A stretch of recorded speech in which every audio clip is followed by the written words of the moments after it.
botar o terceiro tempo. Estou recebendo um convidado que já esteve com a gente aqui, já é conhecido nosso, que é o Bruno Bonifácio. Em 2013, não é isso, 2013 Bruno? Vim aqui a última vez. Bem-vindo novamente. Obrigado, sempre um prazer vir aqui. Legal. O Bruno está com novidades para essa temporada 2015, depois de duas temporadas na Fórmula Renault 2.0 na Europa, pelas divisões Eurocup e Alpes, não é isso? Ótimos resultados por lá, depois de ter feito Fórmula 3 Brasil. Você foi campeão, inclusive, na Fui da Light categoria aqui B, e tal. exato. E o Bruno está agora naquele que a gente pode chamar de um degrau abaixo da Fórmula 1, junto com a GP2, que é a World Series 3.5, um carro bem diferente, uma pegada diferente, ele vai explicar um pouquinho pra gente. Fez teste já no ano passado, né, para se acostumar com esse carro novo, fez teste de pré-temporada agora, nos testes coletivos, né, com os outros pilotos juntos, e vai ter a abertura do campeonato no circuito espanhol de Motorland, em Aragão, no final de semana de 25 e 26 de abril. Bruno, e aí, gostou dessa novidade, desse carro novo? Como é que foi a tua adaptação? Fala um pouco, primeiro, cavalos, de quanto você passou de potência de um para o outro, como é que é? O Fórmula Renault 2.0, que é o que eu corri nos últimos 2 anos, tem mais ou menos 210 cavalos. E esse carro, o Fórmula Renault 3.5, são 530 cavalos, então é mais que o dobro de potência, e quase o triplo. Né? O teu primeiro treino com ele foi exatamente no ano passado? Você já tinha feito algum teste? Foi exatamente no ano passado, logo depois da última corrida. Que pista foi? Em Jerez. Tá.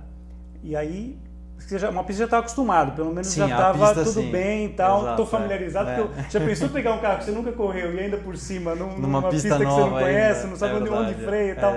E aí, primeira sensação que você teve, a primeira impressão que você teve desse carro? É bem diferente, né? Porque você começa como sensação e como tempo também já está muito mais próximo do que é a Fórmula 1, né? Hoje o carro da Fórmula Renault 3.5 é mais rápido do que os últimos carros do grid da Fórmula 1.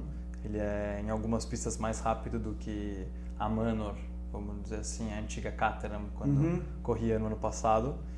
E é tudo muito impressionante, porque o carro é muito superior em potência, então você sente, seja na saída de curva, que na reta, que você sente muito mais a velocidade, só que ele também é muito superior em carga aerodinâmica, então mesmo você chegando numa velocidade muito superior ao Fórmula Renault 2.0 na freada, você freia no mesmo lugar ou até depois do que você freava com o Fórmula Renault 2.0, então é um ganho de performance global, quase não tem desvantagens, vamos dizer assim. Você faz a reta mais rápido, você freia depois, você faz a curva tudo mais rápido, então é um outro planeta mesmo de guiada.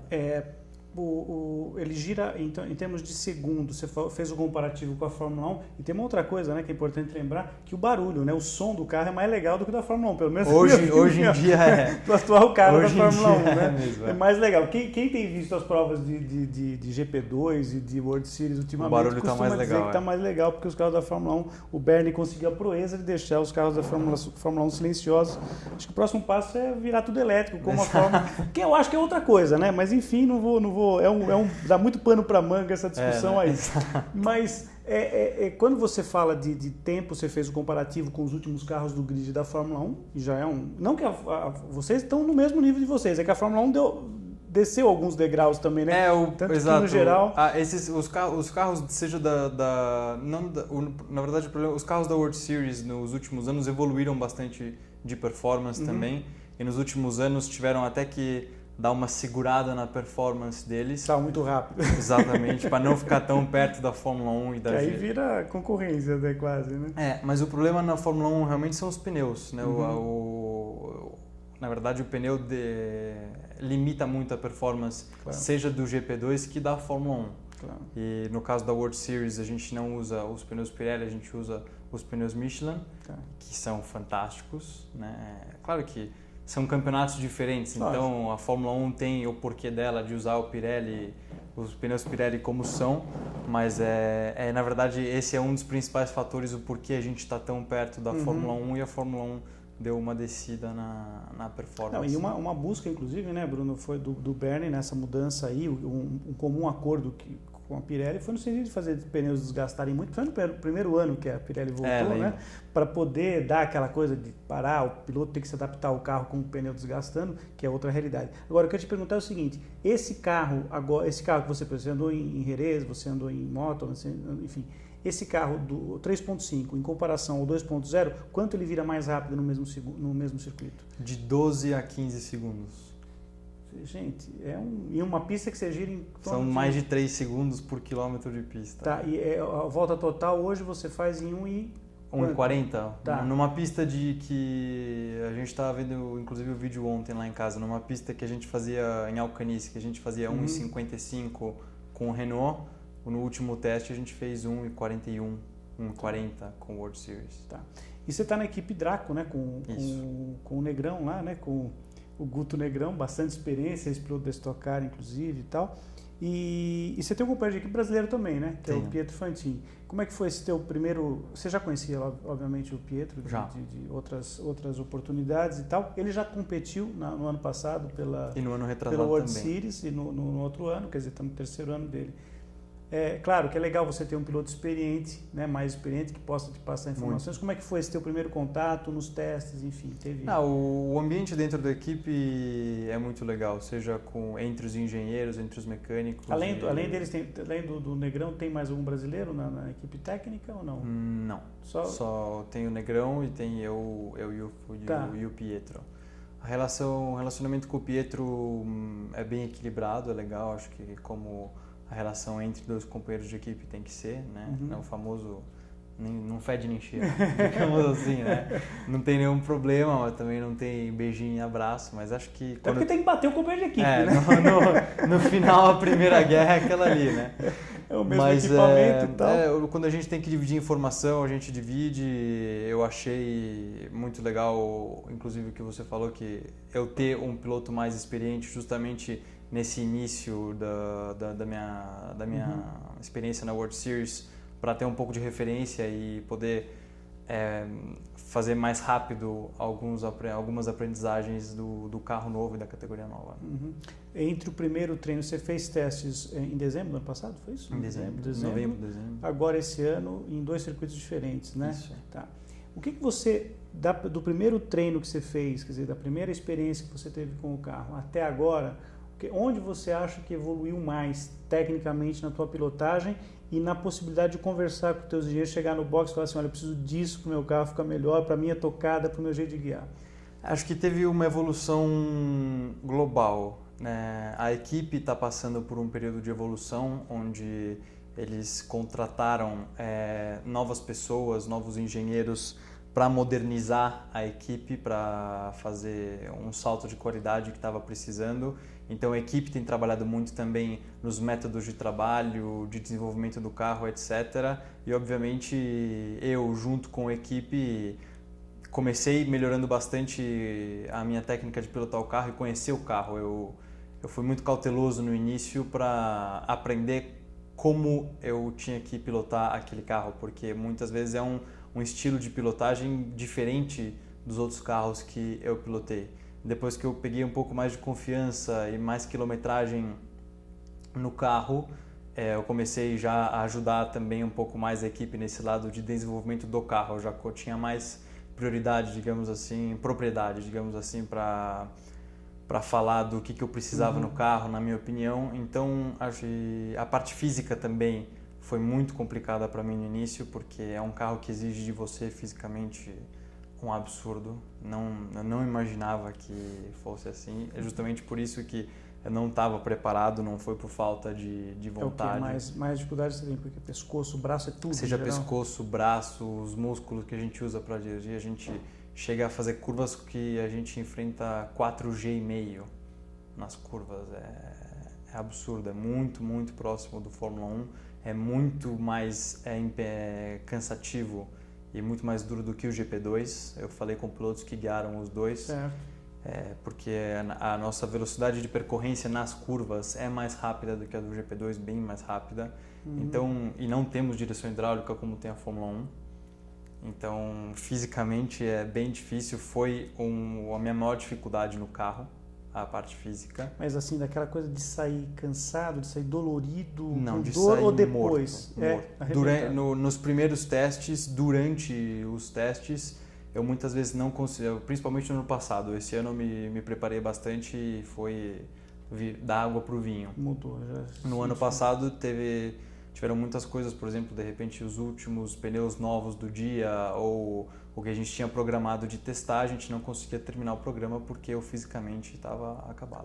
Que coisa, hein? É impressionante, não imaginava uma coisa assim. Olha só, e você já, quer dizer, eu lembro, você quando o Bruno esteve aqui, já um bom porte físico e você continua legal, mas é que realmente a exigência do tipo de utilização que você chega a ser uma coisa tão de alto nível e a gente começa a chegar no limite do corpo humano, dessas coisas que não basta mais só a vontade de se preparar. Você tem que se preparar da maneira certa. Tá. Então você tem que ter um profissional junto com você que entende bastante da coisa e busca entender junto com você a necessidade do tipo de treino que você precisa, que é uma coisa muito específica, muito complexa, junto com também a dieta do atleta. Então, o que eu mais trabalhei nessas férias de verão aqui, que é inverno lá, em dezembro, janeiro e fevereiro, foi realmente na parte física.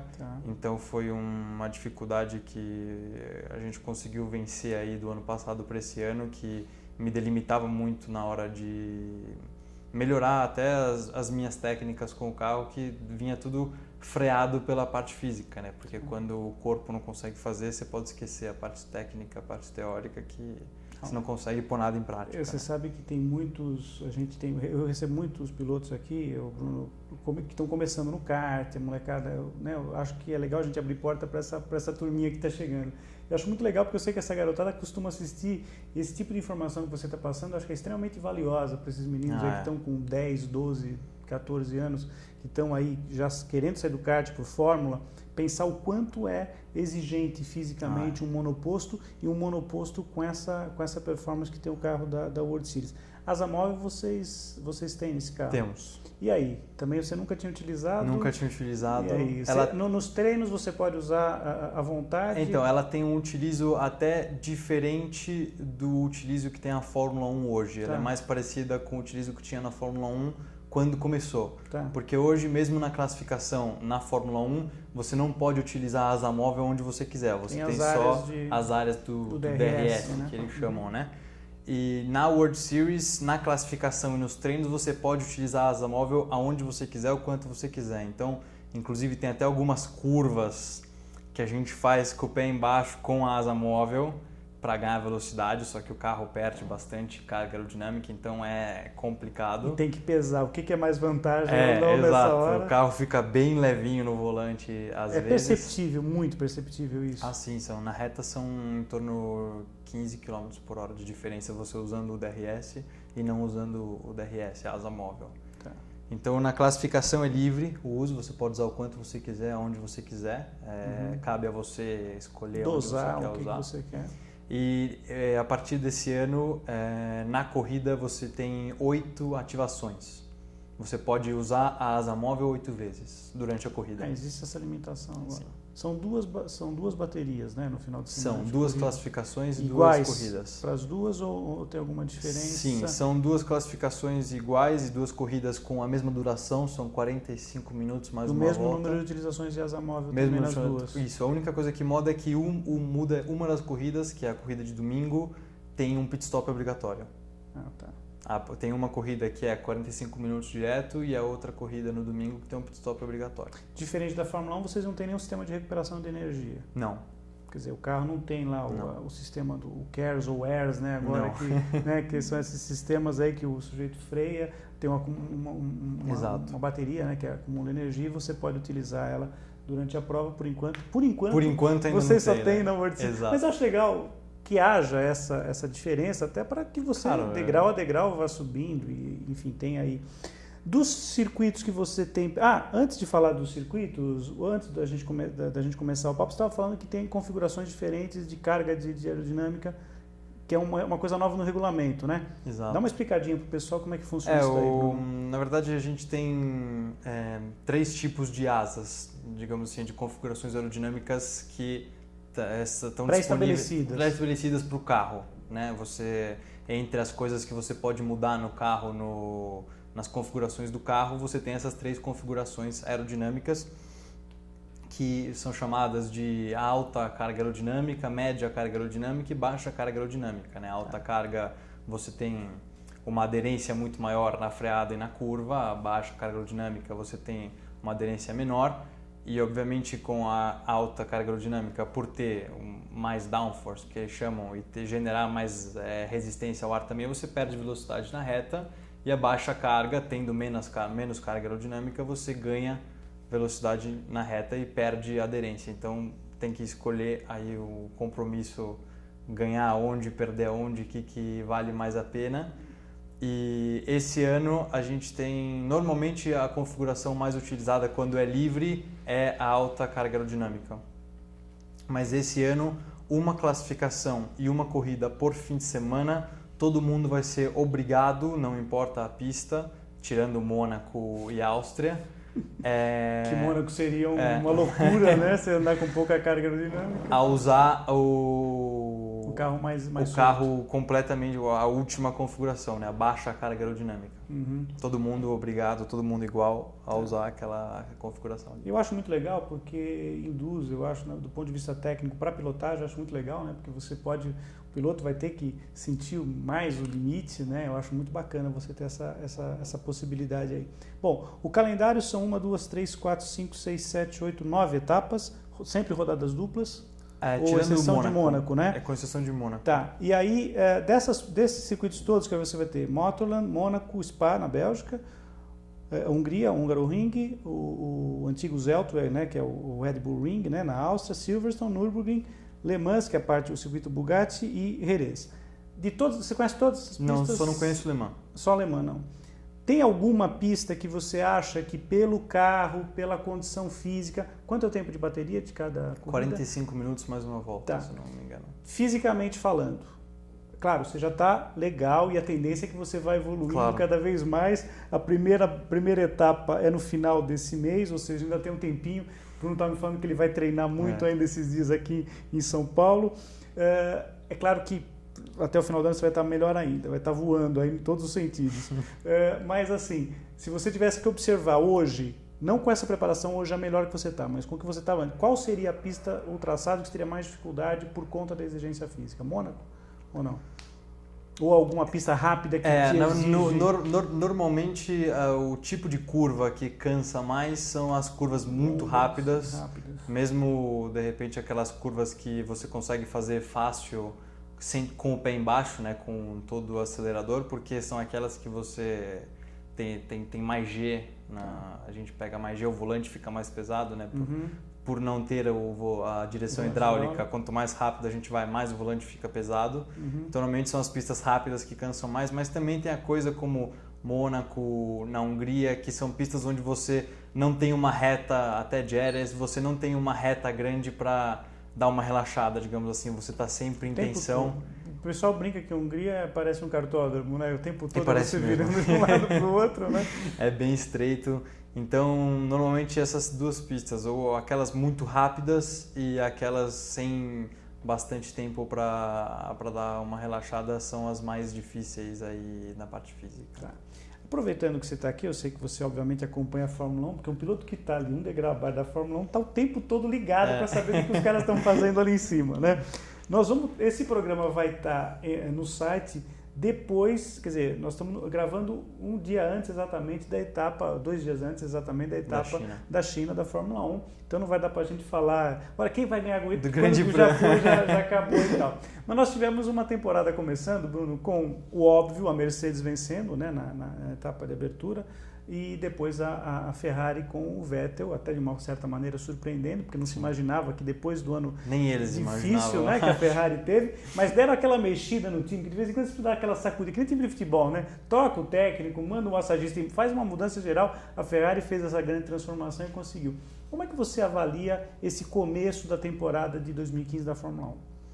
É muito interessante, né? Porque no final esses carros, ainda mais a Fórmula 1, que eles constroem um carro do zero, são tão complexos, seja a gestão da equipe, que no final como se fosse uma empresa gigantesca, Sem né? dúvida. E seja na gestão do próprio carro, né? Que é um carro muito complexo, onde se você errar um cálculo no começo do projeto, porque esse carro tem muita matemática, muita física, parte aerodinâmica, mecânica, um monte de simulação, computador, tecnologia, então basta um cálculo errado para você no começo de tudo. Azarar o projeto de todo mundo, né? Alguém errou um pedacinho ali. Aquilo é exponencial no final, né? Exato. Então, muitas vezes você, seja para um lado e para o outro, ou você ganha muito fácil, ou você está tomando um baita fumo, digamos assim, e sem saber o porquê. Tá. De repente, essa uma das grandes dificuldades nessas empresas, nessas equipes muito grandes, nessas coisas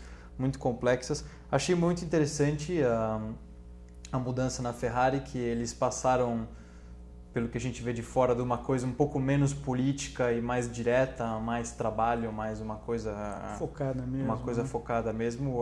Fiquei feliz pelo Vettel também, que no final a gente deu para ver que ele foi o cara ali dentro, não foi só a Red Bull, como muita gente duvidava. Aquela interrogação que sempre fica, será que é o Vettel ou é o Red Bull, que a Red Bull que é um carro espetacular de outro planeta? Exato. Né? Também era um carro espetacular. Claro, sem dúvida. Tinham duas Red Bulls no grid, o binômio Adrian Newey e Renault durante o tempo que a Renault, né, antes do Turbo, né? A Renault estava dando as cartas aí, mas esse binômio aí, e com o Vettel ali, a coisa funciona maravilhosamente. No final é todo mundo junto, claro, né? Claro. Nunca funciona sem o outro. O piloto não pode fazer milagre, o carro também não pode andar sozinho, né?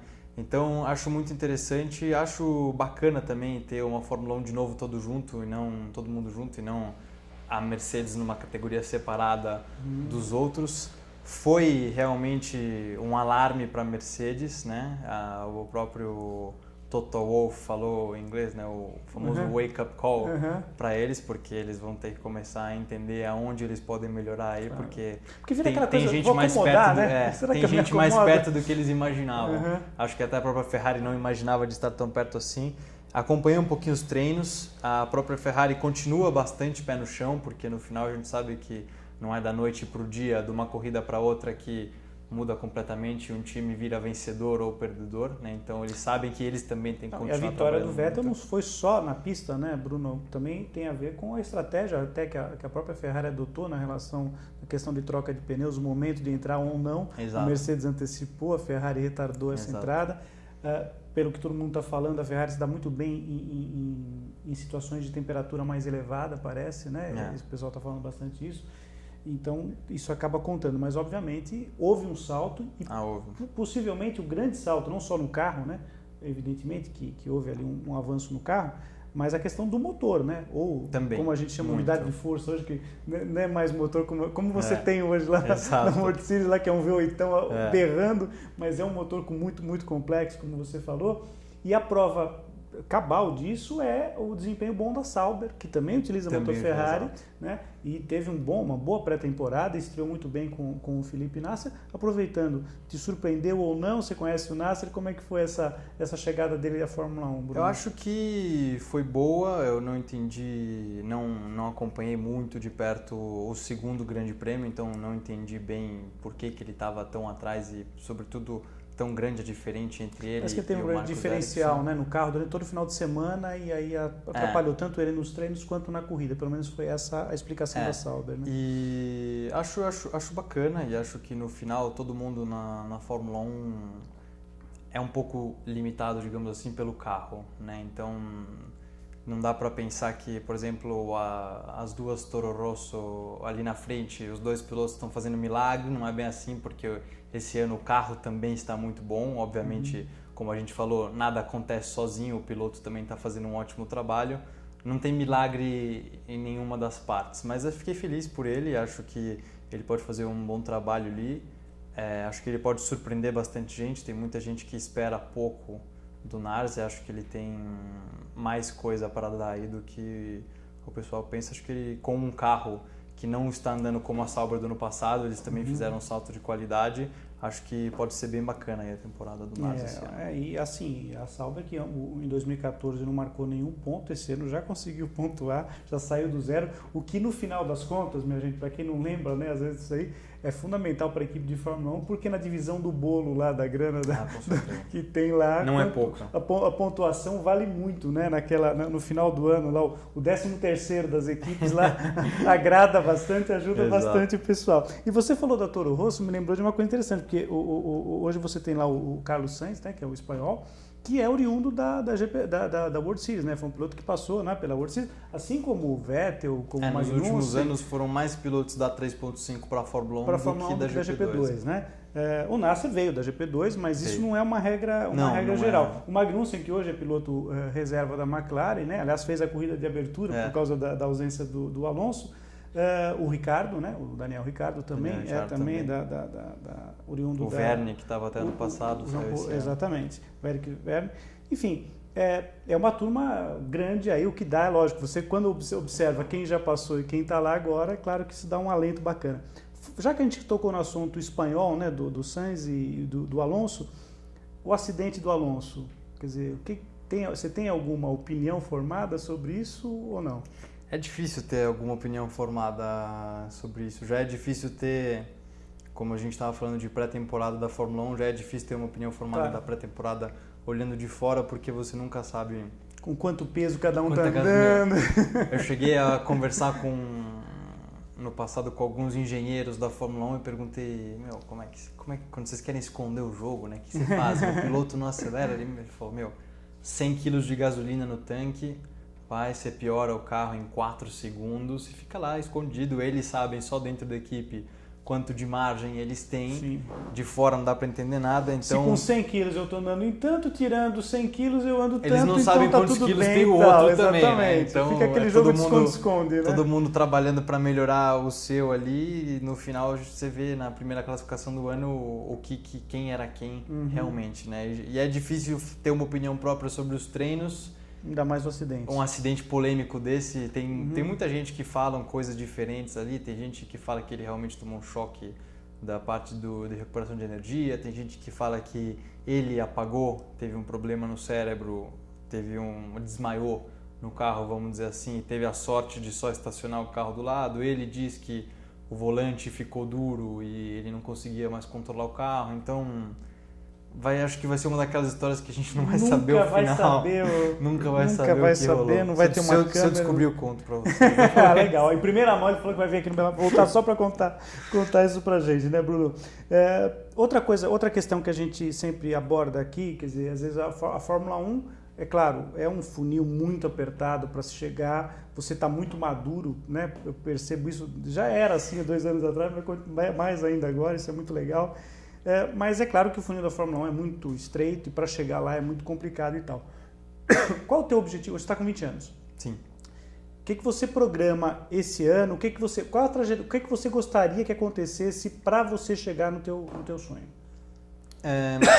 A gente programa nos próximos 2 anos 2 temporadas da Fórmula Renault 3.5. 2015 e 2016. 2015 e 2016. Tá. Porque é complicado você sair de qualquer categoria que seja o Fórmula Renault 2.0, seja a Fórmula 3 e ir para o World Series, é um carro bem diferente, então acho que precisa de uns 2 anos aí na categoria para você se acostumar com tudo, fazer um primeiro ano como um ótimo rookie, um ótimo novato, um ótimo estreante, vamos dizer assim, claro.